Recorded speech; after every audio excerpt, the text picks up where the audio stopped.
This is the Cubs-related podcast presented by CubsInsider.com. My name is Corey. I am joined, as always, by Brendan, and we are coming to you on a Thursday evening as the Cubs drop the finale with the St. Louis Cardinals and thus lose the series, taking just one of three at Busch Stadium. And the Cubs have not won a series on the road since the middle of May, that series in Washington. You might remember where Javi dealt with that little bit of a heel injury. They were on Sunday Night Baseball that weekend, and that was the last time the Cubs won a series not at Wrigley Field. And I don't know if I have to alert you guys to this, but as Brendan and I record this, the calendar reads August, folks, so that is not a great stat to be reading. They are 0-9-1 on the road since that series in Washington. And Brendan, as we say with many other things, that is in fact not going to play really at all. So that is something that we've tried to figure out. I'm not sure what the answer is there, but we'll keep trying, and we will talk about those three games. We will talk about how Nick Castellanos and Tony Kemp looked in their debuts on Thursday night and some of the other additions that have gone on with the Chicago Cubs now that the trade deadline has passed. But I want to start, and I'll bring you in after I finish this quote, Brendan, by reading a quote from my guy, John Lester, and he said this regarding the additions via trade. Quote, "We as a group in this clubhouse have to figure it out and play better regardless if they make moves or not. It's on us. It's not on them. Yeah, it's a nice boost, but we've got to go out there and play better." And Brendan, I think that this is something you and I have been saying, that even if you don't think this team is at the level of the Yankees or the Dodgers or the Astros, they should not be playing like this. When you look at the lineup tonight, the top six, very strong. A lot of good, very accomplished hitters in that lineup to start for the Chicago Cubs, and they get no hit, I believe, into the sixth inning by Flaherty tonight against St. Louis, and scoring runs has been a problem lately for this group. And I think Lester sums it up nicely, that it is on this group to be better and play closer to their potential, and otherwise there's not going to be other answers for this team. Yeah, Lester's right. This team has too much talent top to bottom right now, especially with Castellanos being acquired, to be playing like this. And I know it sucks. I know it sucks to go out there and lose another road series, but my perception of this team, again, is no different than what it was even a day ago. To be playing this poorly, there's just no way, I think, for the next 2 months that they go out there and they give up these efforts. Maybe they do, maybe they don't, but I just think top to bottom, it's a cleaner lineup than last season. There's no way, Corey, that this season will end up the way it was last year. Too much talent. Yeah, I'm with you, and this is a lot of what you and I have been talking about. I think that the Cubs do the best that they can at the deadline. I think bringing in Castellanos and Kemp specifically are really nice moves and should certainly elevate their performance at the various positions and add a little bit of offense, add a little bit of depth, and just improve on the guys that you were putting out there on an everyday basis. But when you look at just how this road trip has gone, it is really frustrating. And I think in particular, you've gotten good pitching for the most part. You had some obvious bullpen blowups in Milwaukee, but even in those games, you give up 3 runs, 5 runs, and 4 runs respectively. In the games in San Francisco, 5 runs, 1 run. And then in these games in St. Louis, 2 runs, no runs, and then obviously a laugher here on Thursday night to finish it out. But in general, if I told you that was how many runs the Cubs were giving up over the course of an entire road trip that included 2 series against your division rivals competing for the top of the NL Central and a tough trip on the road against a hot San Francisco team at the time, I think you would hope that they won more games than they did. And it's just gotten to the point where I think that Lester's dead on in that quote. They just need to be better. I don't know what else we can keep saying. When you have a lineup that has Hayward, Castellanos, Bryant, Rizzo, Baez, Contreras, 1 through 6, those guys need to come through, because no matter what we were talking about with trades and guys coming to this team and improving, etc., if the core group of those guys, obviously Castellanos excluded, if those guys aren't getting it done, this team isn't going to do anything. And when you look at those guys being your top guys, I think they compare with most top teams in this league. Are they better than the Yankees offense? Like I said, some of those teams, no, but it's still a really good group, and it shouldn't be giving them. Then?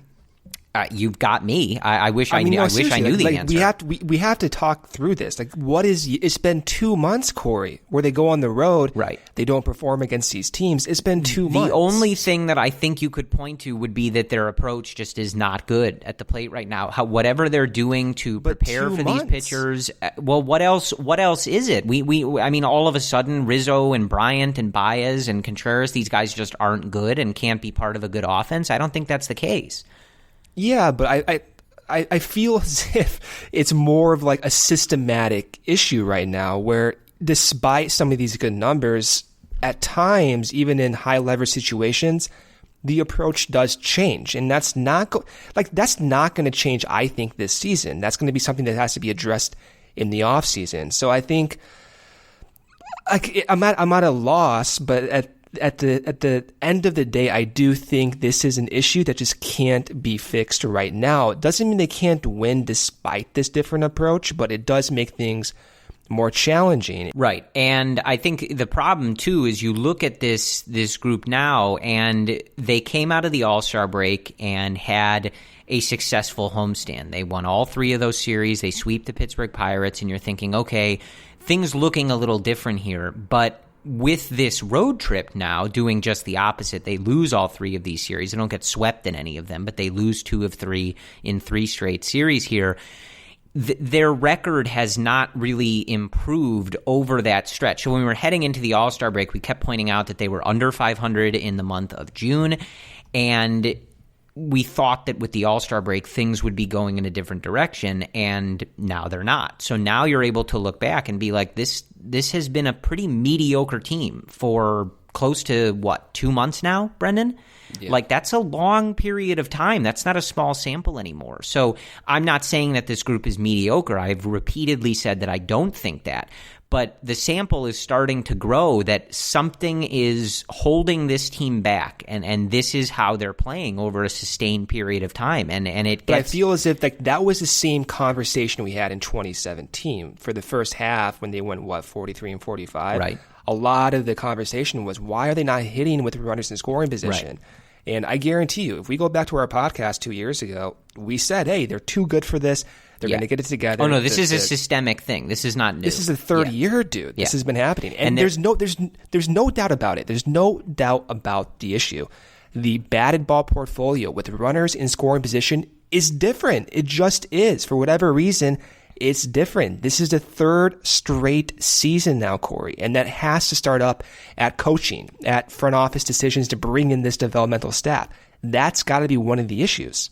Yeah, so I want to touch on a couple things from these recaps. I'm not going to recap these 3 games in full. I think we've got too much to talk about, and I think Brendan and I are kind of already clicking here on what we're discussing. But I do want to bring in a couple things to this discussion that can kind of at least give us some context for what happened here. And the things I want to discuss is that the starting pitching in this series should have been enough to win a series, and that has been the case. That was also the case for the most part in that Milwaukee series as well. But you have Darvish go 6 innings, 6 hits, 2 earned, no walks, and 9 strikeouts in the game on Tuesday. A really good game for Darvish. He looked really good again. He makes one big mistake to Paul Goldschmidt, wrong guy to do it to, and that's it for the game. But you going 6 innings, giving up 2 earned, not walking anybody, Wick and Cishek following him for 2 innings where between them they only allow 1 hit, and that's it as far, no walks, 2 strikeouts. Like, that's got to be enough to win games on the road against a team that you're literally tied for first place against, and it's not. Yeah. And this is, again, like, we keep saying this. We said this after the Milwaukee series, but Adam Wainwright, again, guys, seriously, 5 2/3, 5 hits, 1 earned, and 3 walks, 5 strikeouts against Adam Wainwright and his 4.5 ERA. You got to be better than that. Like, you're going to face much better pitching than that, and they just can't get anything done here. On Wednesday, the game that they actually win, the Cubs score 2 unearned runs to win the game. That's what it's taking for them to win the game, is 2 unearned runs off of Miles Mikolas, who goes 5 2/3, allows just 6 hits, no earned runs, walks just 1, strikes out 3. But in that game, again, Kyle Hendricks goes 7 innings, allows 7 hits, no earned, no walks, strikes out 7. The bullpen that follows him of Kyle Ryan, Brandon Kinsler, and Craig Kimbrell, they cover 2 full innings. They don't walk anybody. They allow just 2 hits, no runs. So again, another really good pitching performance from this group on the whole. John gets tagged for a couple extra runs in this one after he's taken out of the game. We'll get to the Derek Holland decision, trust me, probably when I finish this. But he goes 5, and into the 5th, he was delivering a pretty good start. And then again, he leaves, I think, with the bases loaded and no outs, or 2 on and no outs, whatever it was. And then Holland gives up a 3-run home run. So that adds some more earned runs to Lesser's thing. But up until that 6th inning, he was having a nice night and was keeping the Cubs in the game. In another game where you can clearly tell either I need to be perfect here or we're just going to lose. So it's all just to say, like, the pitching in general has really been good enough to win a lot of these games. And again, you go back even to that Milwaukee series. This is on the road in Milwaukee, in Miller Park, a place where it's easier to hit home runs. The ball flies out of there. They give up 3 runs, 5 runs, and 4 runs. Is that perfect? No, of course it's not. But when you combine that with the way that they pitch in this Cardinals series, to say that the Cubs won 2 of these 6 games, you're drawing the attention to the offense. That's my point. Like, you need to be rewarding your pitchers better when they're controlling the runs, especially on the road in these tight division games. They gave this offense a chance to win, and they're just not taking it. The Cubs score 2 runs, 3 runs, 11 in the one that they win in Milwaukee, then 1 run, 2 runs, and then tonight, on Thursday night, 0 runs. That's not going to do it, guys. And it needs to turn around. And again, I said this in the intro, but Brendan, like, when you have a top 5 of Hayward, Castellanos, Chris Bryant, Anthony Rizzo, Javi Baez, Wilson Contreras, like Kyle Schwarber, they've moved down to the 7 hole. You've got a guy with 24 home runs hitting in the 7 hole. And they cannot do anything. Now, granted, Flaherty was very good on Thursday night. And so there are definitely games where you just have to tip your cap and say this guy was really good. There's nothing, really realistically we can do about it. But it's not just a Flaherty game too, though. This has been like a week, too long week right thing here. Right. So it's like sometimes you can say, yes, this guy was really good. That's just what it is. He had good stuff. He was executing, whatever. But in a lot of these games, they just need to be better. They have to score more runs than this. I don't know how much clearer we can be. And we're past the trade deadline now. They added a guy in Castellanos who mashes left-handed pitching. He's pretty good. A lot closer to average, just meh against righties, but still a very professional hitter, can run into one. So a good presence even against righties, but he mashes lefties. But these are the moves, Brendan. There's no more moves to be made until rosters expand, though Ben Zobrist getting out on a rehab assignment, so we'll see how that goes. We'll talk about that maybe in a bit. But that top group needs to perform better. There's nothing else that I think can be said about it. And I wish I had the magic answer for why they're not performing better, why on the road in particular this team just seems to be a total mess. But that group just has to perform better. There's no two ways around it. That's what's holding this team back, is that they are not performing on offense. Do you think the Cubs are going to win this division? Like, honestly, we're 2 months away here. We know the issues. We've talked about them exhaustively. For me, I think they still do. Despite these deficiencies, the division is up for grabs. The division sucks. The Cardinals, half those guys on that roster, they weren't there like 3 weeks ago, I feel like.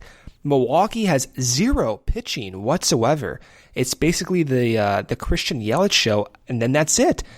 The Cubs should, in my opinion, win this division, but What do you think, Corey? Like, how are you feeling about these trades, these hitting situations? Like, what do you think here? I think they'll win the division. I think they'll win the division because I don't think Milwaukee's any good. Hader's getting donged up a lot. He's giving up a lot more runs than we've seen him in the past, and a lot of it, I think all of it via the home run, got taken deep again by Matt Chapman earlier on Thursday in Oakland to lose that game.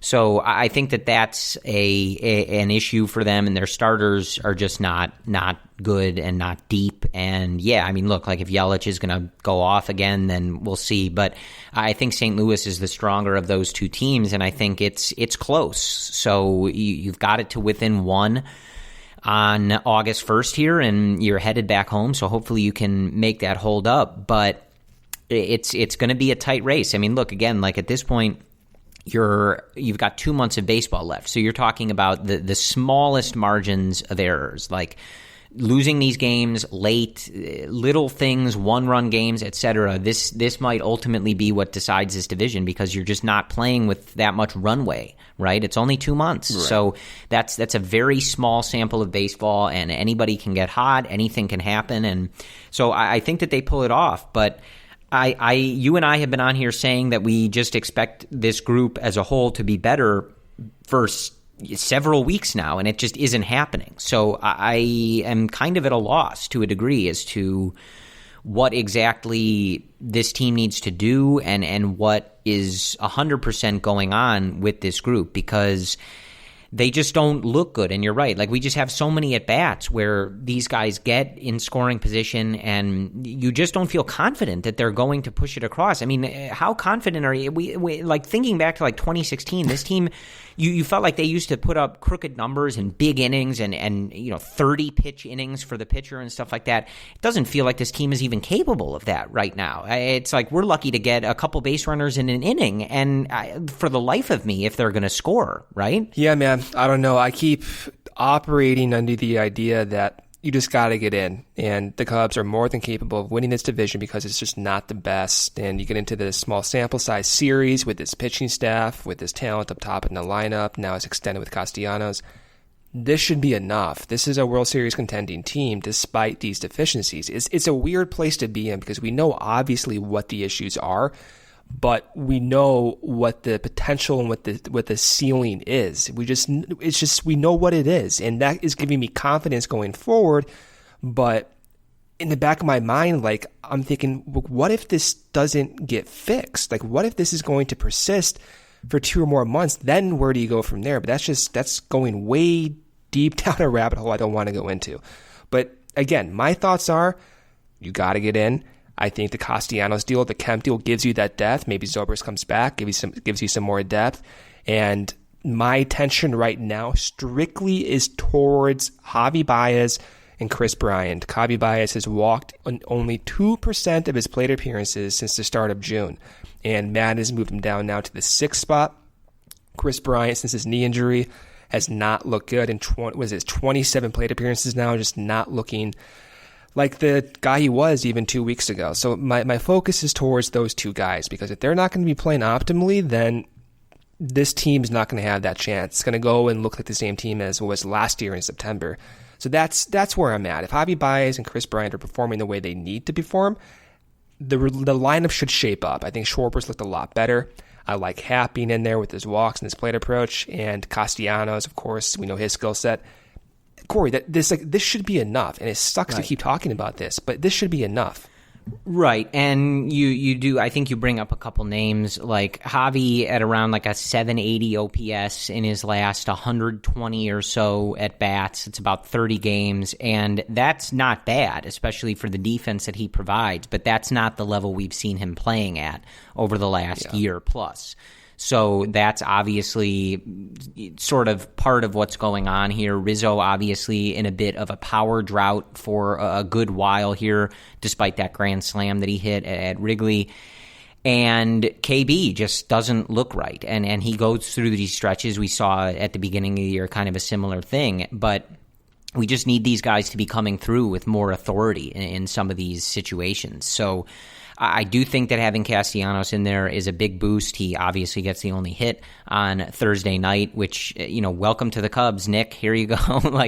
Here you go. You'll get yourself on base, but that's about as far as that's going to go. And you'll be the only one. Yeah. So, again, I wish I had the answer for you, but at the end of the day, and I think we've discussed similar things like this, like you've got a group, Bryant, Rizzo, Baez, Contreras, Hayward hitting well, Rizzo, et cetera. These guys need to come through. This is what this team is built on. So if this group isn't going to perform at the level that we expect them to, a lot of these conversations are for naught anyway, because that's the core of this team. And the core of this team has provided an awful lot of wins and put this team near the top of the National League since 2015. But if they're not able to come through and they're not able to perform at that level, I don't really have much of an answer for you. It's not going to go well, is the spoiler alert. But I do want to – we got to talk about Joe Maddon, Brendan, because he is driving me crazy. And I want to talk about one thing in particular. And again, I want to preface this by saying that – always a good preface. Yes. When we talk about stuff like this – and when people talk about stuff on this on Twitter, whatever, and this is related to something that Joe said, nobody thinks that they know better than Joe Maddon. I'm not the manager of the Chicago Cubs. I'm not in the clubhouse. I'm not part of all these discussions. I don't have whatever data that they're cooking up in the front office that, their special, unique, proprietary algorithms, whatever. We're just fans. We watch 162 games, which is probably 600-700 hours of baseball, whatever it is, over the course of these several months. Life. Right? We spend a lot of money on it, and I think that at the very least we can have some fun with it, talk about it, analyze it, and think a little critically about what's going on without the manager going to the media and lamenting that fans think they know everything and that they don't actually understand how a bullpen works. Enlighten me, Joe, right? On that one. I hated that quote so much from him where he said that fans don't understand the intricacies and nuances of how a major league bullpen works and all that. Enlighten me, Joe. Tell me what I don't understand about how a bullpen works, and tell me how the answer is Randy Rosario pitching in the 8th inning of a high leverage game.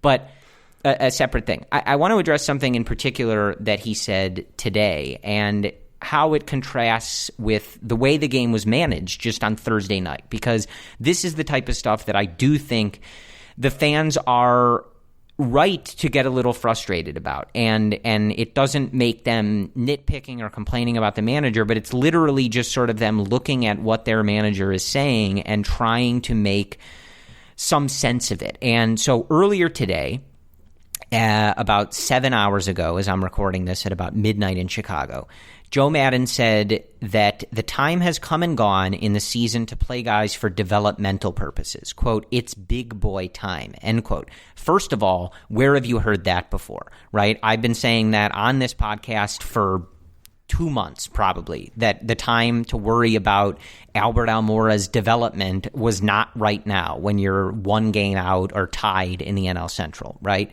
So glad we figured that one out in August. Congratulations to everybody in the Cubs organization for finally figuring out that this division is not just going to be handed to them. And what changed in 2 weeks? That's a great question. Almora batted 5th and leadoff in 2 weeks. So an arbitrary trade deadline prompted this thought? Right. It's a great question. I don't know. Thank you.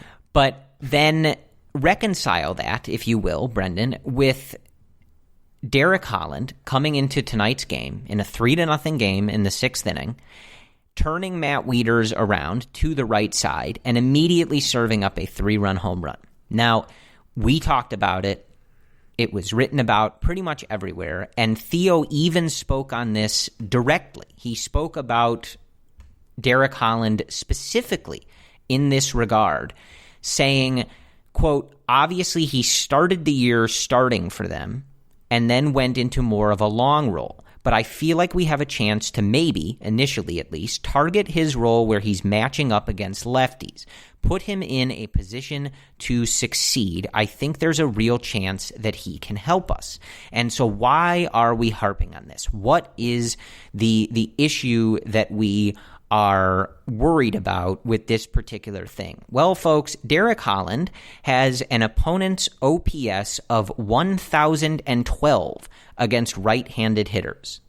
So Joe Maddon, in a 3-0 game, literally tied for the division, playing the team that you're tied with, brought in a guy who has an over 1,000 OPS against right-handed hitters, who even the president of the team said, we're bringing this guy in to pitch against lefties because he's been good against lefties this year out of the bullpen. In what universe, Brendan, is this game on the road, tied for first place against the other team in first place, the St. Louis Cardinals? In what universe is that the time to bring in Derek Holland to pitch against a right-handed batter? And after the game, Joe Maddon makes this even more confusing for all of this by literally saying the opposite of the quote that I started with on this rant, where he was saying that they wanted to get Holland in there to get better against righties, to work on some things. And the only way that's going to happen is if he actually gets into those situations. Joe, if you're listening, which I know you do, you said literally 7 hours ago, buddy, that the time for players' development was not now and that it's big boy time. Joe, what happened to big boy time? We only lasted about 8 hours in big boy time. Brendan, like, you and I feel like don't get on here and mouth off about the managing too much. There are things that we don't like. Certain guys hitting leadoff, certain guys hitting in the middle of the order that don't belong there. But in general, we're not on here saying, oh, I don't like Chris Bryant in the 2, he should be in the 3, or I don't like Javi in the 3, he should be in the 4. We don't really do that on a fairly regular basis. I think that's something that you don't really get a lot of on the Cubs-related podcast. But this is an egregious mistake. And to be throwing away a 3-0 game. Now, granted, if Joe was sitting there like the rest of us thinking, yeah, right, this offense is going to score 3 runs, right. I don't blame him, right? He's not necessarily wrong with that, okay? I understand. But, dude, you need to be better. You just said this, okay? You just said the time for players' development is over, and then afterwards you're talking about working on Derek Holland. Dude, we are tied in the NL Central with 2 months left. Who gives a bleep about Derek Holland? Who cares if he gets going against right-handers? What are you doing, Joe? I'll throw it to you, Brendan. I'm done. I could keep going, but I feel like I'm going to start screaming in a second, and I don't think that's good audio for anyone. I had my finger on the mute button over there. I thought you were I got it. Some expletives there. It was close. All right. Here's the thing with Maddon. It sucks. Like, we've been talking about Maddon in such a great light over the past 3 years. I mean, I have a Joe Maddon jersey, Corey. I'm a psycho, and it sucks to even go out there and say this type of stuff, but the job he's done in the past few months have just not been backed by his words. To go and say, hey, we're going to be urgent, and we're going to go up and play the best guys, have big boy time, whatever you want to call it, 7 hours ago, whatever it was, you got to back it up, man. And these instances where we're trying to deflect blame to certain, people, whether it's Theo, whether it's even Tom Ricketts for his financial restrictions, whether it's to players, whether it's Joe Maddon, the coaches, whatever, right? Everyone is, to a degree, responsible and at fault for some of these issues, where the players, yeah, they're responsible for not playing that well. Theo's responsible for not putting the best guys on the field. But when Joe Maddon makes these decisions, it amplifies those deficiencies, and it amplifies and gives the Cubs less of an opportunity to win. The margin for error is so slim right now, where we saw in 2018, we lost the division by 1 game, Corey. 1 game, okay? So 2 weeks after, you bat Albert Almora 5th, and you pinch hit Daniel Descalso for Albert Almora in the 8th inning. That is not acceptable. What changed in 2 weeks? And even before that, he batted him leadoff. And then with Derek Holland, what are we doing here? This makes no sense, Corey.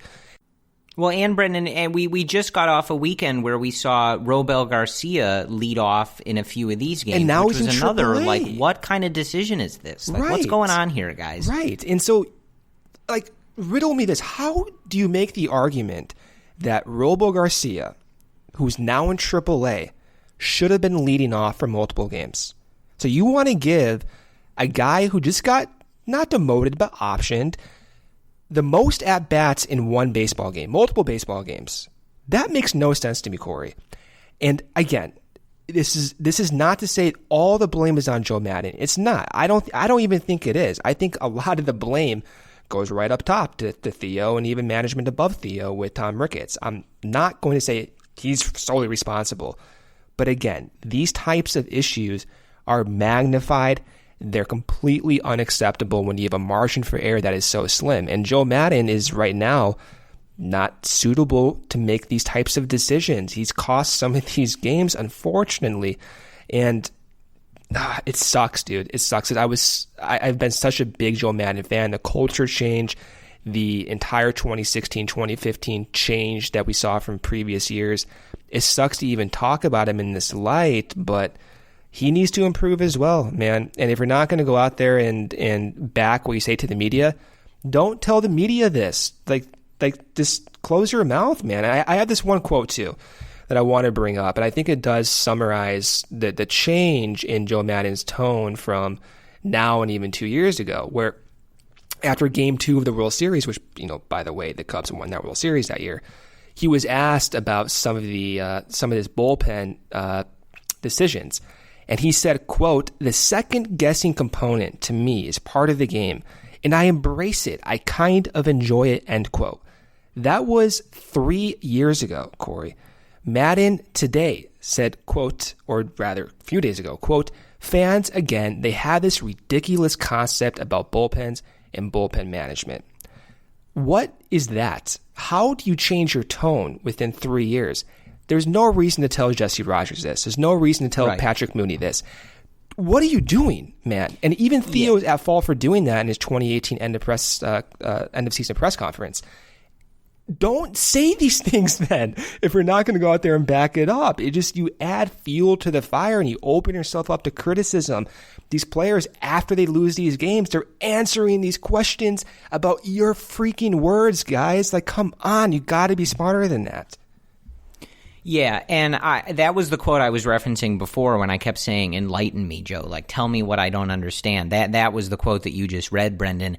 And the reason I hate that quote so much is, first of all, you pointed that out. Like, there's no reason to put this kind of like negativity and stuff like that. And you hated Theo's words in that press conference the minute they came out. I know people loved it. You were way ahead of the curve on hating that language and putting that kind of pressure on the team, etc. But part of the reason is, again, like, I fully admit we don't know all of what's going on. There's certain days where certain relievers, maybe they don't feel good before the game. Maybe they didn't throw a good bullpen when they warmed up. There's all sorts of things that we can't know about what's going on with this team, and nobody's claiming to. But stuff like the Derek Holland thing, anybody with a computer can look up his splits against righties and lefties. And don't even get me started. I know Joe was talking about, look at Matt Wieder's numbers when you get him to hit from the right side. I was about to say that. That's one of the worst arguments you can make. I couldn't believe that I heard Joe Maddon make that argument.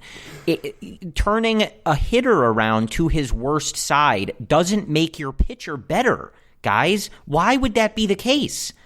Like, if Matt Wieters was hitting against people like Derek Holland from the right side all the time, he'd be a better hitter as a righty. Like, that is one of the worst arguments you could make. You need to put your player in the position to succeed, not the opponent in their worst situation. That doesn't make any sense whatsoever to me. And I couldn't believe that Joe said it. But part of the reason that I hate this so much is that a lot of us do understand how a bullpen works. A lot of us can look up handedness splits or, say like, oh, this guy only throws high velocity and this guy kills high velocity. It doesn't take the notion that Joe is sort of like putting it out there that it takes a genius to understand this stuff is really annoying. And again, like I said at the beginning, we're all spending a ton of time on this. God forbid we have a discussion about it or try to engage with this stuff a little bit more, right? Like, we should all just shut up and just take whatever Joe does, and that's just it. That doesn't make any sense. But also, like, Brendan, you played baseball for a very long time, like most of your life. A lot of people on Twitter and that are part of these newspapers, radio stations, blogs, whatever it is. They've been writing about baseball for decades, some of these people. That doesn't mean that they're smart. That doesn't mean that they even know what they're talking about. But at the very least, they've been engaging with this for a long time. Like, you guys know me personally. I've worked in front offices before on player development, scouting, video, etc. What don't I understand about how a bullpen works, Joe? Like, right. You made a dumb move tonight on Thursday night. You've made dumb moves over the past. Like, it's fair for people to call you on that, and I think you're right, Brendan. It's a weird vibe that he's sort of like changed his tune on that. Instead of embracing it and blocking it out or thinking it's funny, I mean, he used now to spin seems those to off, be irking him. Right. He used to spin those off in positive notes. He does not do that anymore. And again, the reason I hate it so much is because after the game, the players get asked about it. They get asked about the deficiencies with runners in scoring position all the time. Why do you think that's amplified? When Jesse Rogers and Mark Gonzalez, when they go into Joe's office, look at Joe. Look at his demeanor. Look what he says. His hand is on his face. He says, I have no idea what's going on. The players got to do better. Okay, Joe, let's go on to the clubhouse and ask Anthony Rizzo what's going on. Right. That can't happen. And for Joe, he's been such a great communicator over the past 3 years with the team. I'm like losing my mind right now. I'm literally losing my mind thinking about this, because never in my worst nightmares did I think that Joe Maddon can't communicate appropriately. What is going on, Corey? Right. Yeah, I don't know, man.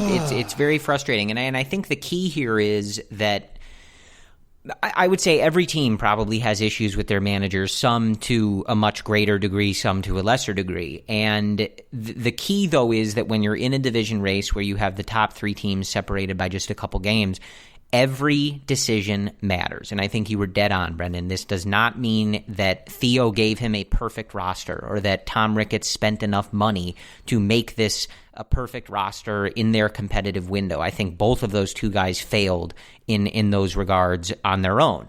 But these decisions matter. Spending a few games with Robel Garcia at the leadoff spot matters in a 2-month sample that's going to decide the division.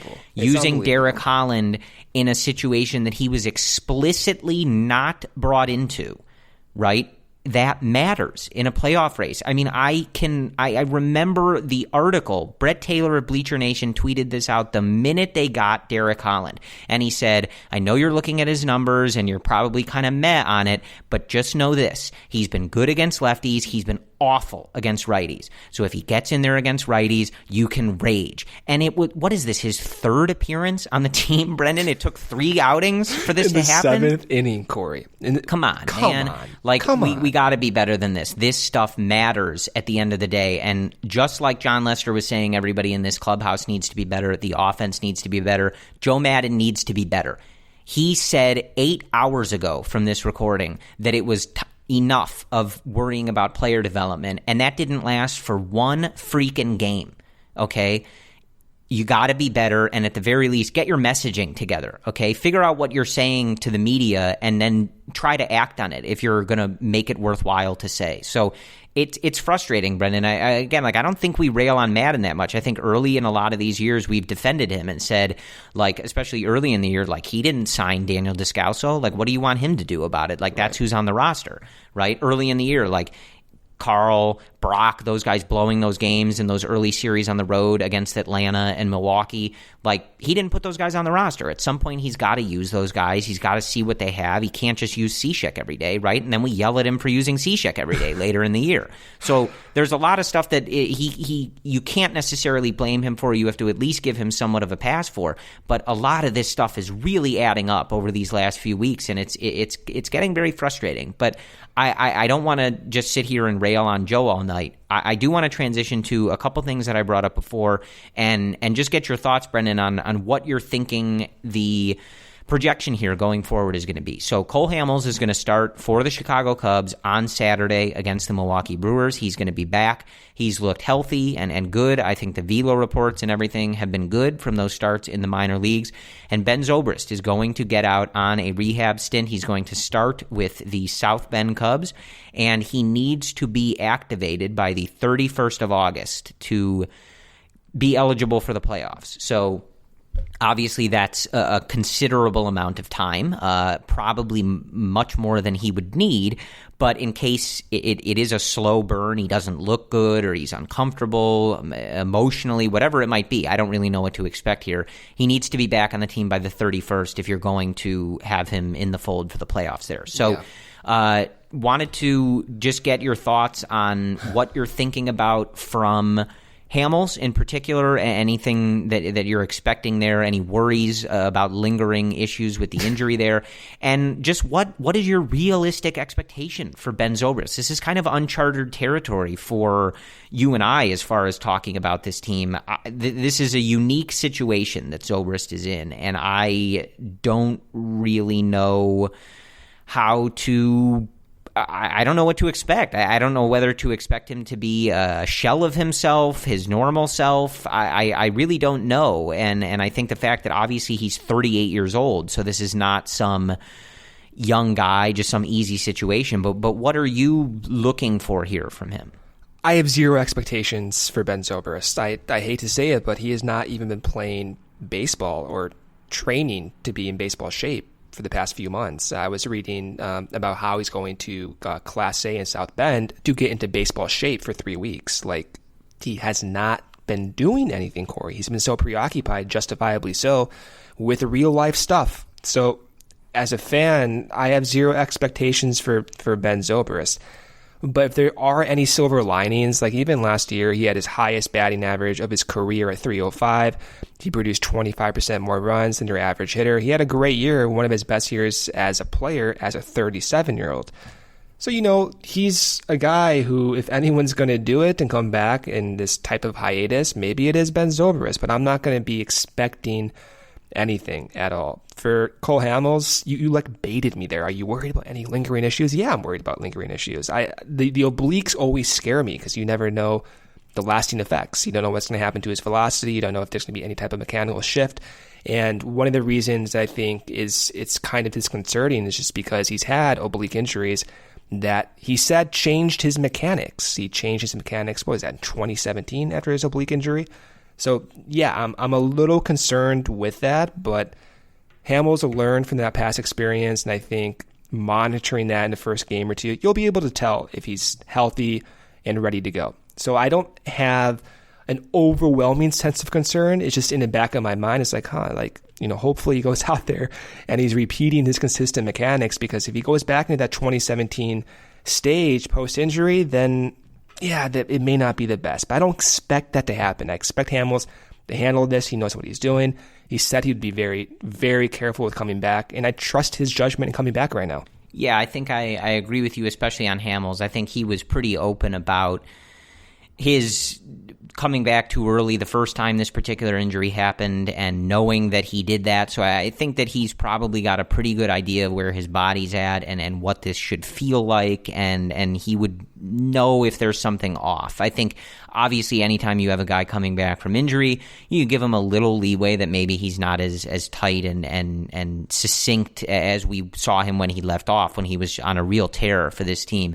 But I expect him to come back and be good, and obviously it'll be good to have him back out on the mound. As far as Zobrist, I have no clue, man. He's one of those guys where it wouldn't surprise me in the least if he comes back and is just normal Ben Zobrist, just like it up. Yeah. Classic slash line, doing his thing, veteran presence, and it wouldn't surprise me, and it also wouldn't surprise me if he just doesn't have it anymore. I mean, because at the end of the day, when you have a guy that's 38 years old, you're kind of waiting for that to happen anyway, and you throw in this emotional situation. What is his mental standpoint? What's it going to be like when he's getting in front of big crowds on the road? I don't know. So I think that is to be seen, but I do think that if he is able to come back and be anywhere close to the player that he was, and even if only in the sense of providing professional at-bats, that's something that's obviously a hallmark of his game, seeing a lot of pitches, not wasting swings, not wasting at-bats, doing those little things at the plate, I do believe that has a ripple effect on the rest of the team. I think that it's no coincidence we're having these discussions about the offense, and Zobrist hasn't been here. Now, he has been here other times when they were having these struggles, but you get what I mean. I do think that having that presence and just him setting that example of, here's what I'm seeing from this pitcher today, here's how I'm approaching this, and here is how I'm going about these at-bats. I do think that that's something those other guys look at. I think that Zobrist is one of those players that other guys in this dugout, they look to be kind of a guiding point for what's going on that night, what that pitcher is bringing to the plate, and what they maybe can be doing to improve their at-bats. If Zobrist is being patient and they're up there hacking at the first pitch, that I think is something that you might look inward and say, okay, maybe I'm a little off on this. Maybe I need to rethink my approach when I go up there if Ben Zobrist, of all people, is approaching it a completely different way. So I think the hope is that he can be anywhere close to his normal self. And I think you've got such a large group. You've got this big pile of position players now that you're trying to figure out what to do with and where they're going to get playing time, etc. I don't think you're asking him to play that much. I think if he can come in and be productive in some starts every week, maybe off the bench most of the time, I think that might be all they would need him to do. But I think his presence in this clubhouse and in this lineup has been missed, and I think it would be a welcomed one to get back there. So obviously we're hoping for the best there, rooting for the best, and hoping too that, now if he's willing to make this comeback, that everything, in so much as he can, has been handled in his personal life, and that he's in a good place. I think at the end of the day, he's been a model citizen for the Chicago Cubs. And throughout his whole career, he's obviously, I don't think we need to remind you guys, provided a lot of really big moments for this team. So he's one of those guys you look at and you go, dude, I hope you're all right. Like, just not from a baseball perspective. Like, I hope you're all right. I hope that things are okay in your life. And I hope that he can be a productive member of this team, because as we're talking about this offense for the millionth time, they could certainly use it. But before we get into the preview of this series against Milwaukee, which I will be attending. So here's the other thing, guys. Like, we're talking about all this other stuff. I am going to do my best to right this ship. I have a very good track record with this team, been to a lot of games since 2015. I'm going to try to take care of business, okay? I think you guys know you can rely on me for that. I'm going to do everything in my power from Section 216 every day to get this thing on the right path. And I don't, if it works, you can give me all of the praise. I will take full credit for it. If it doesn't, just blame Joe or Theo or somebody else. It has nothing to do with me.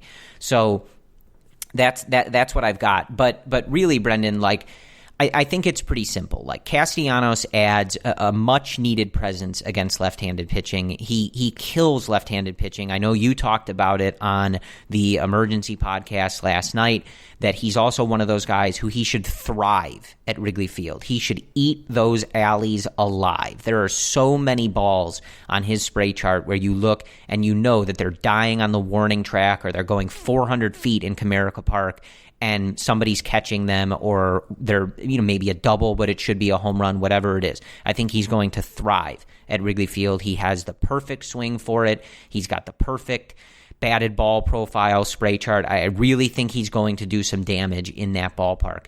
But it's all about that main core of guys. They have to get it going, and they have to carry this team. And I know that for a lot of the year we were saying that they were doing that, and the rest of the roster wasn't really supplementing them in that regard. But the pitching has been good, right? I don't want to hear people complaining about Yu Darvish or John Lester or Kyle Hendricks or Jose Quintana, and I would think that Hamels is going to come back and be really good. The starters have done exactly what we hoped they would all season. Brendan, they have kept this team in the game. This team doesn't really often get blown out, right? Obviously, Thursday night, that's a bad time to be saying that, but it's not super frequent that this team plays totally uncompetitive, just blowout losses. They're usually for the most part, somewhat in the game. And I think that the starting pitching has played a large role in that. The bullpen is what it is, right? I think on most nights it's been pretty good. If we use it correctly and we structure these guys, we work the rest correctly so that we're not overusing guys and having too many guys down on the same night so that we have to rely on Derek Holland pitching to right-handed hitters for God knows what reason. I think the bullpen should be mostly fine, right? It's about this offense, and it is about guys like Rizzo, Baez, Contreras, and Bryant turning it on and playing to their potential and playing to the level that we have seen them.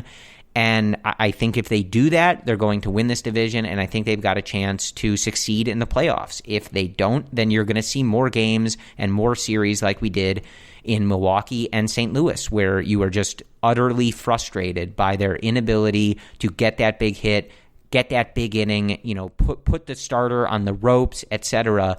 And it's going to be a long 2 months here. But I think that's the key. It's on these core players to take it to that next level and carry this group to where they need to be. Because I think the other parts of the roster, for the most part, have been doing their part lately.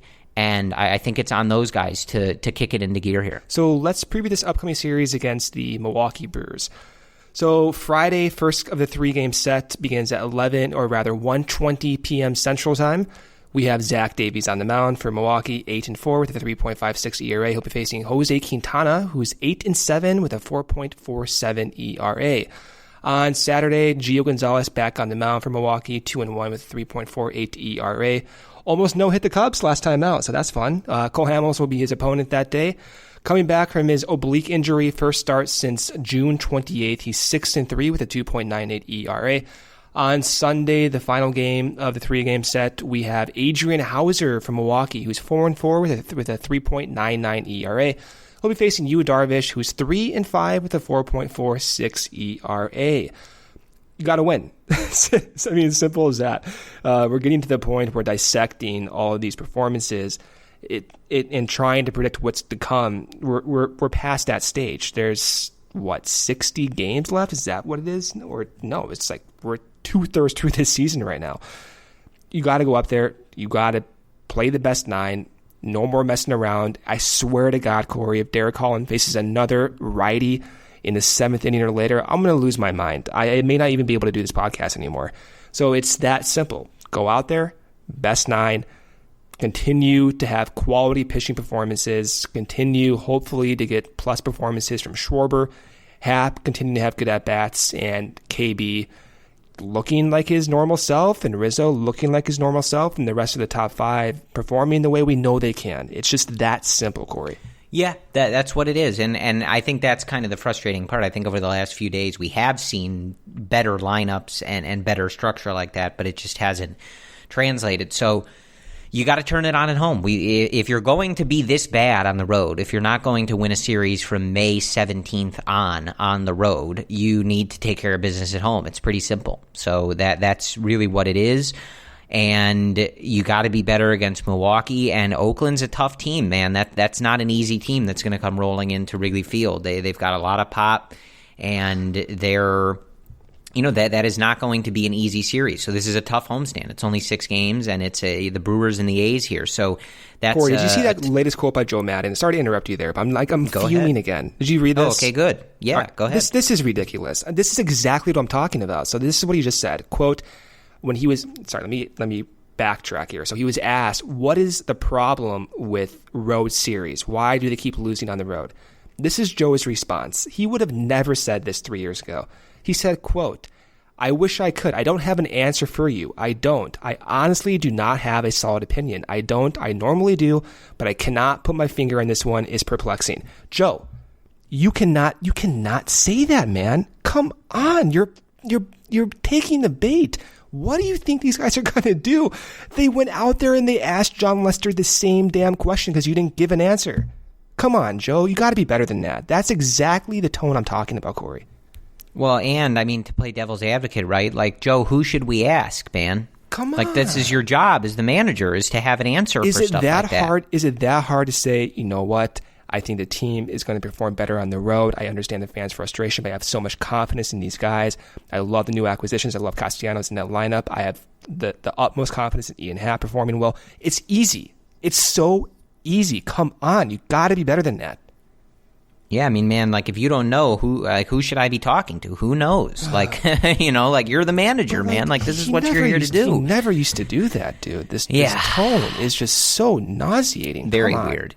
Yeah, and yeah, they just got to take care of business, man. I mean, you just got to be better. I think that I still am of the belief that this group is better than where they're at right now. And I'm not saying that this is a sneaky, like, best team in the league that just needs to wake up, right?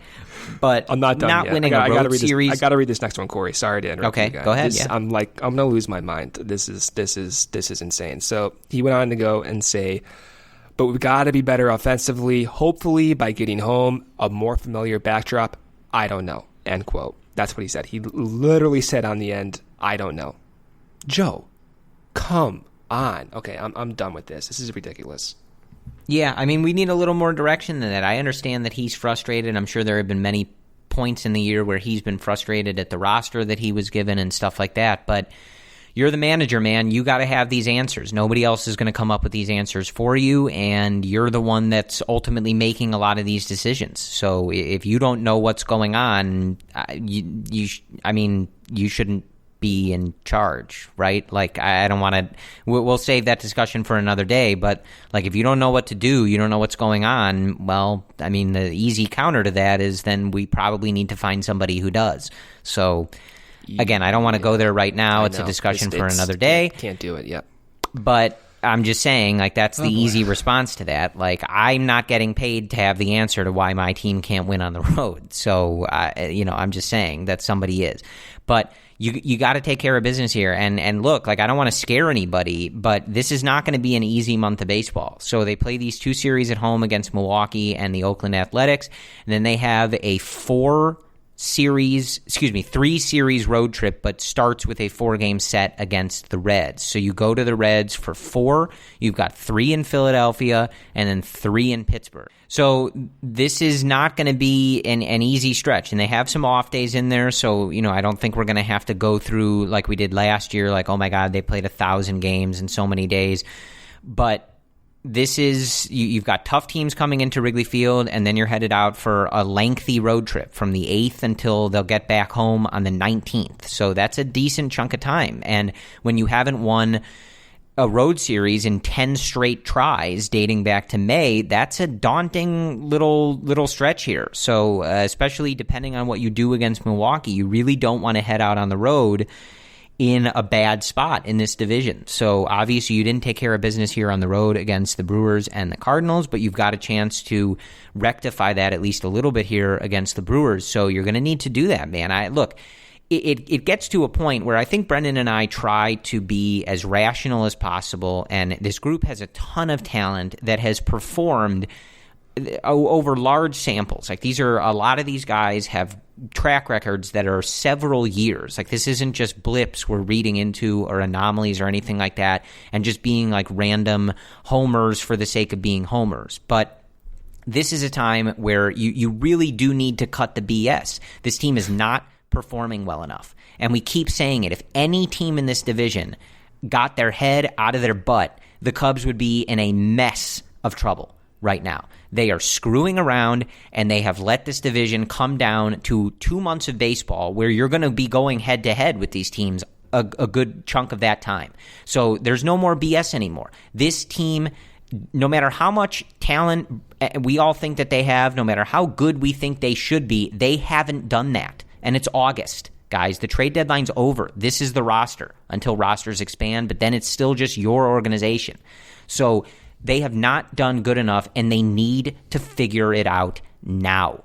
Tomorrow, at home, in Chicago, it needs to start getting figured out, because otherwise they are going to piss this division away, and one of St. Louis or Milwaukee is going to take the opportunity. You cannot sit here and rely on everybody screwing around like you. This team has too much money put into it. This team has too many good players that have performed at high levels for long periods of time and have carried this team to great successes, division championships, playoff series wins, and a World Series championship in 2016. Don't ever forget it. But right now, it's not good enough. The manager is giving really weird and bad quotes to the media, explaining some of the bad decisions that he's making. There's weird talk about that they could barely pull off some of these moves at the trade deadline because Tom Ricketts has decided to tighten the wallet in the middle of a competitive window for who knows what reason, right? Well, the reason is business, but that's not a good reason. What's going on? And they need to be better. They haven't won a road series since May, Brendan. Like there's no positive way to spin that, and I don't think that it's us being negative or the fans whining or things like that. That is not good enough. That is not the level of play that they sold all of us on in the offseason and to start this season. That is not. We know for a fact that this level of play is not good enough for anybody in this organization. It's not good enough for anybody in that clubhouse. It's not good enough for Joe. It's not good enough for Theo. And it's not good enough for Tom. So they need to figure it out because this is the group. This is it. And I think they're good enough to do it. But we need to start seeing results. We cannot keep having these same conversations over and over and over again on this podcast. It's got to get turned around. They need to be better than this. I think it would be a lot easier to discuss this team if we were looking at it honestly and just being like, yeah, this roster sucks. Like the Brewers and the Cardinals, their rosters are just way better than this team. But that's not the case. It's not reality. And it doesn't matter how good you think the Cubs roster is. They're better than these two teams, and they're better than the way that they've been playing. So what we need, we go back to Chicago.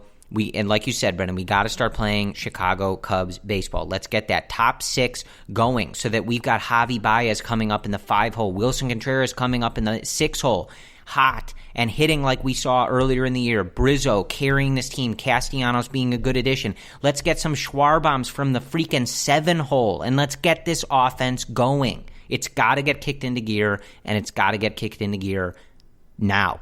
And I'm going on Friday, my first game at Wrigley Field on the year, and like I told you folks, I'm going to turn it around. I'll take care of it. Just go scream at them or something. I don't know. We will talk to you on Sunday evening after hopefully I have delivered on that promise and taken care of things. And if not, maybe Brendan will do it solo and I just won't answer for any of my broken promises. But that will be it. Other than that, we thank you guys for listening to us. It's helpful for us to have somewhere to vent, and I think hopefully these podcasts are entertaining and useful for you guys to kind of just hear us vent and maybe get that sort of anger out vicariously. I truly wish we had some more answers for you as it relates to the offense. Like I just said, it would be easier if there were more glaring problems, like when we do have guys with 250 on base percentages hitting leadoff or hitting fifth, things like that. Like that's easy to point out and be like, yeah, this isn't a good idea, right? This is bad. That's easy to say, but when it's some of these other guys, it's a lot harder to pinpoint exactly what the issue is. So hopefully things turn into gear here in Wrigley Field, and then they get on that 3-series road trip out east and can turn things around on the road. But we'll be here with you no matter what. So we will talk to you on Sunday after the Cubs finish up with the Brewers. Thank you very much for listening, and whether we are exceedingly frustrated or not, go Cubs.